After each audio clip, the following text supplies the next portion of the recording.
To wrap up our look at winter damage, let's take a look at this topaz variety peach tree. In checking the buds, we haven't found a single fruit bud on here that looks like it made it through the winter, because right now it should be swelling up and almost showing a little bit of pink.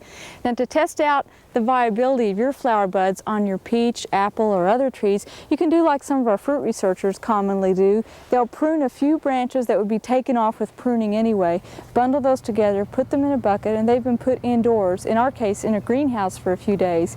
Unfortunately, some of the varieties they've tested that they suspected had winter kill do not have a single blossom on them. But in some parts of Oklahoma, they escape the cold pretty nicely. I live in Tulsa and our peach trees look just fine. So it's a case-by-case basis, but you might want to check your trees to be sure. Well, on a happier note, over in our vegetable garden, our salad greens are growing and they look wonderful. Let's take a look at those.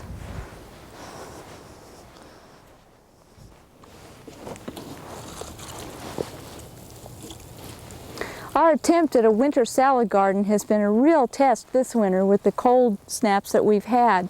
I want to show you some that have made it through with flying colors. And first of all, we have Indian Summer variety spinach. The spinach was sown last fall and it's done beautifully through the winter. And one nice thing about this variety is it is tolerant of 2 races of downy mildew disease, and so it should be healthy for us. Also, it's slightly savoyed, so it's not quite as curly as some other varieties, so it should clean well when we're ready for harvest, and it has a nice upright form. So we have a jump start on spring with that, and with all these greens, we've kept them under a cloche or a row cover of plastic using our cattle panel frame, and hopefully that's protected them somewhat.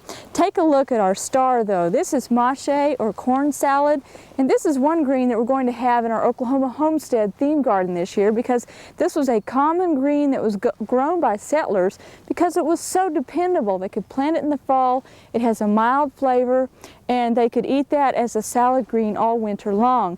It's very popular in Switzerland and other European countries, and really we'd like you to try it in your garden and see just how good it can be. Moving on down, we have a green with a little more snap to it, and that's endive. Now this is not the Belgian endive that people force for eating that takes a long time. This is an endive green that's just grown for the leaves. And this is Salad King variety. Typically what we do with endive though, to mild it up, is when it gets closer to harvest, and we'll show you how to do this later this spring. As you get closer to harvest, you can put a container over that or cover it with black paper, the very center of it, the last few days, and that will take some of the snap or bite out of the flavor as it is blanched before harvest. Usually that's 3 days before harvest that you want to do that. Over here is escarole, and escarole, this variety is Nouveau. There are many varieties. Escarole is used in a lot of European countries, and we ought to use it more here as a salad base in lieu of the less cold hardy lettuces, and that's one that you might want to try as well, and it's very mild flavored. Moving on over here is a new green that they just call vitamin green, and it's actually in the brassica family, which is the same family as cauliflower and broccoli and so forth, but it's grown as a green, and it doesn't have that mustardy snap of a lot of mustard greens. It's really fairly mild, and that's one that you might want to try this spring. Then we have Kiona, which is a Japanese mustard green that's extremely mild, has very attractive cut leaf foliage.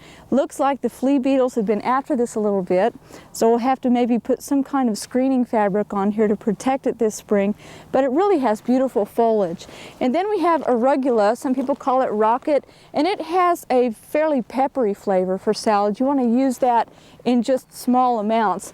Then we have kind of a dud here because we have a problem with small animals getting into our garden and chewing on greens, and they really love this. You can't even see it. It's called miner's lettuce or Claytonia. Should be an extremely mild lettuce flavored green, but the animals have just chomped it right on down to the ground. Last of all, if you want to throw them all in at once, you might consider buying a mix of these greens called mesclun, and mesclun is just a mix of greens. It's sort of your salad that's already tossed for you in the garden.